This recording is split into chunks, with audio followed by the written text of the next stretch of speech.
Well, hi there, and welcome to our Sunday Song Time. Yes, here on this September 15th, Sunday morning. And I have a song for you. It's quite new, about a year old. Well, I noticed a couple of friends of mine posting this on Facebook. Vince Gill debuted this song on the Grand Ole Opry about a year ago. And as I listened to it, I thought, wow, like a few of the songs that he's written, he just captures so much in the simplest of songs. But the song is called The Whole World, and the line in it is, it feels like the whole world's got a broken heart. Have you felt that? I was just thinking, we recently just commemorated the anniversary of 9/11, and I think a lot of things changed, by the way, back on September 11th, 2001. Yeah, I'm not sure we've really recovered from that. I know we haven't recovered from the pandemic. And there just seems to be a sadness everywhere. And I was thinking to myself the other morning, did I grow up in the last happy generation? Like, I kept thinking to myself, hey, listen, we'd put on our bell-bottom pants and platform shoes and off we'd go to the disco or we'd go roller skating, all night bowling. Yeah, we did those kinds of things. And now part of it was, in this day and age, we just know too much, right? And when I grew up, we didn't have social media and the ability to see everything happening in the world, because there's a lot of sad things happening in the world. And I think part of that affects us, doesn't it? And I really felt like Vince Gill captured what I see in so many people around me. It really does seem like there's a sadness following all of us, by the way, yeah, myself included. And now I think I kind of know the answer as to the reason why, and I think I might even know the solution. Okay, it's like every other solution. It's on the one hand very simple, but on the other hand, no, it's pretty hard. Well, I'll share it with you at the end of this song. But, and like I say, easier said than done. But, yeah, the need to be, just to be kind to one another. Because everyone's going through stuff. Are you going through stuff? Well, listen to this song, and I hope I have some words of hope for you before we're done here.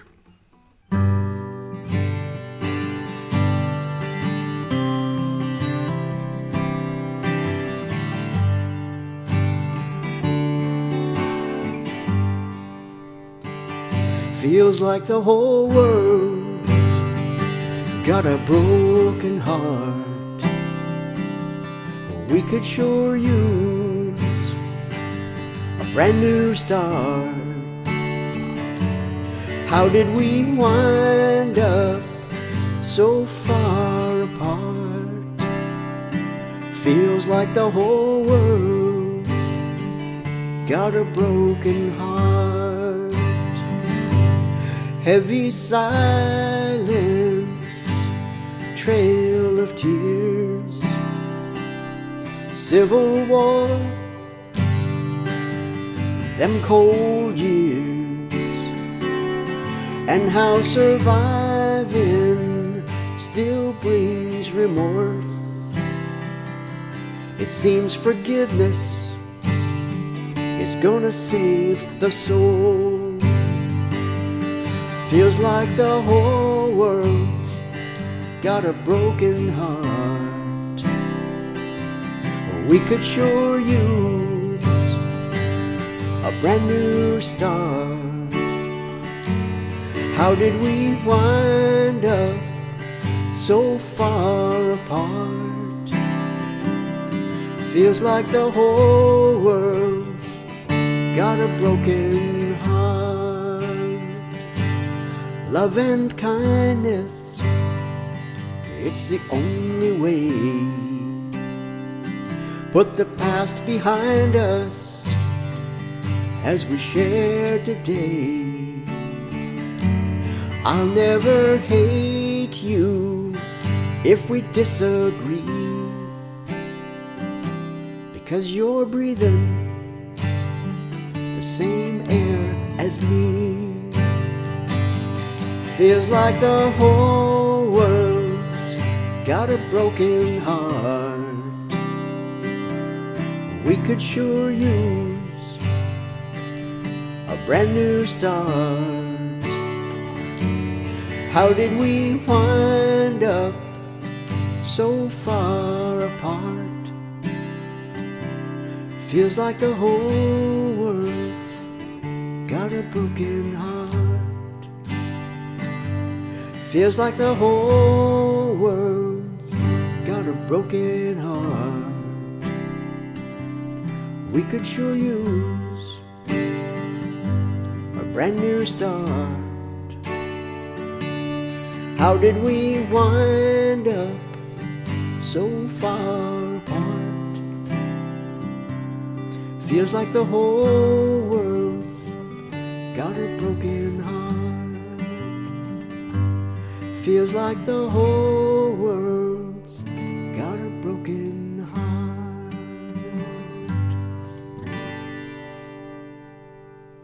Does sometimes, doesn't it? Feels like the whole world's got a broken heart. And we've lost, I don't know, have we lost the ability to even treat each other like regular human beings sometimes? Now, I said there was a solution. Well, all right, how do we end up this way? That's the question that Vince Gill asked. How do we wind up so far apart? And I think one of the things that when we think about being a part of one another, right? And the people in your own life you haven't talked to in years, because you disagree over something. But also, how do we end up so far apart from, well, all right, the solution? We've distanced ourselves. We've distanced ourselves. And systematically, as I think about it, when I think about the time that I grew up in, and I've watched it over the last, 50, almost 60 years now. Yes, I have memories that go back that far. But we have systematically removed God from public life.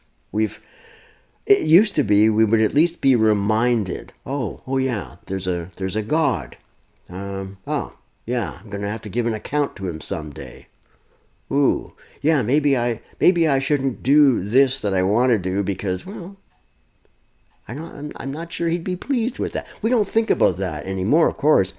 But let me tell you what we've systematically distanced ourselves from, and then we wonder how come things are the way they are.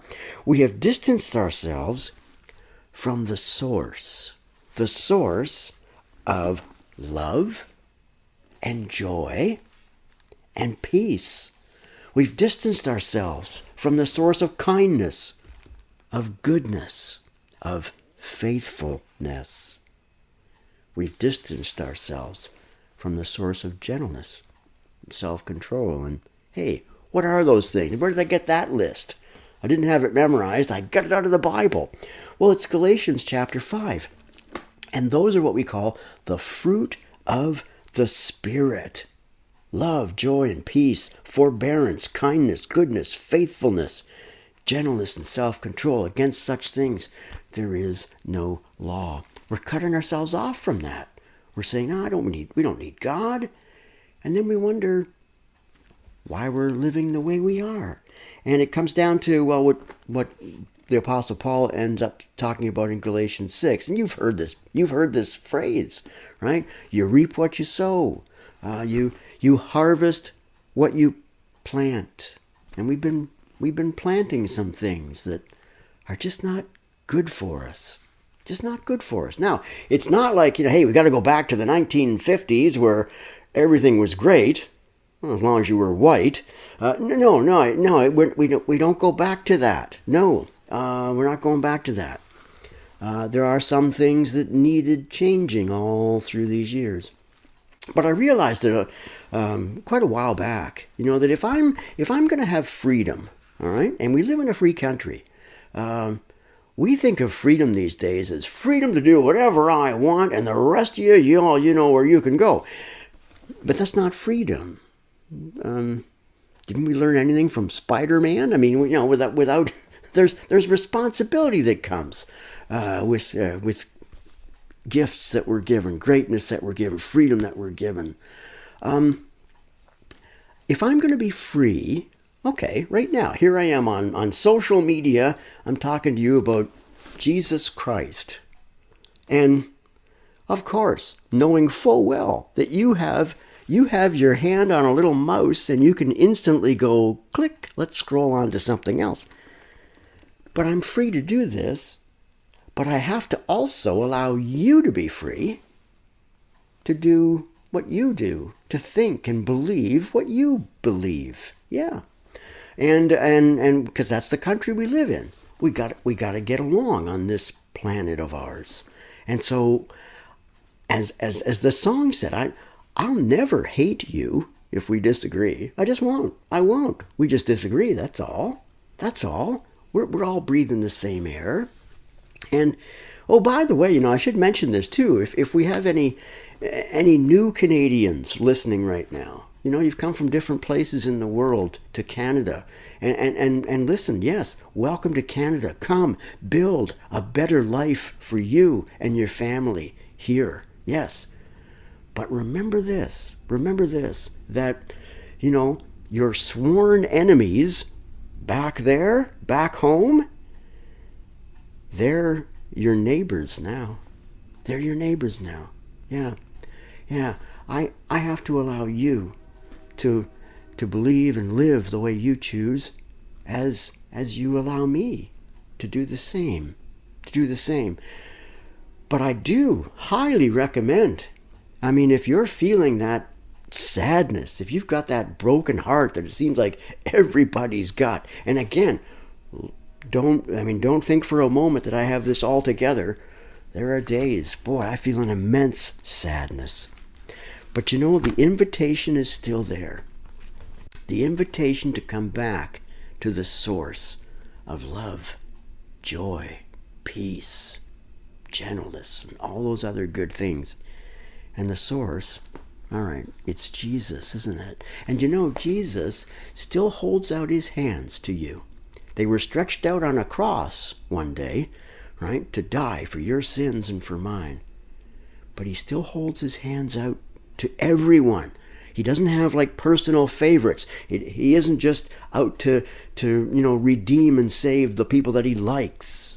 No, he says, come. He says, come to me, all you who are weary and burdened, and I'll give you rest. Doesn't that describe everybody in Canada? Weary and burdened? Huh? This is Matthew chapter 11. Have a look at it. He says, take my yoke upon you and learn from me. Okay, this is the part that isn't easy. Coming to Christ is simple. Come to him, admit you're a sinner, admit you can't save yourself, and then receive the gift of eternal life. And you will be made absolutely clean before a holy God. You will. But then you got to live your life and learn from him. And means, like those two oxen that work together when they're working together. So there's like that yoke. And Jesus says, take my yoke upon you and learn from me. And, it's a process. But he says this, and we've missed this, in a lot of religious circles. Okay, I will never promote religion. Never. No. Religion has ruined so many things in this world. No, I'm promoting a relationship with God through his son Jesus. And we don't get this right in a lot of Christian circles. No. And a lot of other religious circles. We don't get this right at all. But Jesus says, I'm gentle and humble in heart, and you will find rest for your souls. For my yoke is easy, and my burden is light. As Vince Gill said, it's forgiveness. It's love and kindness. That's the only way forward.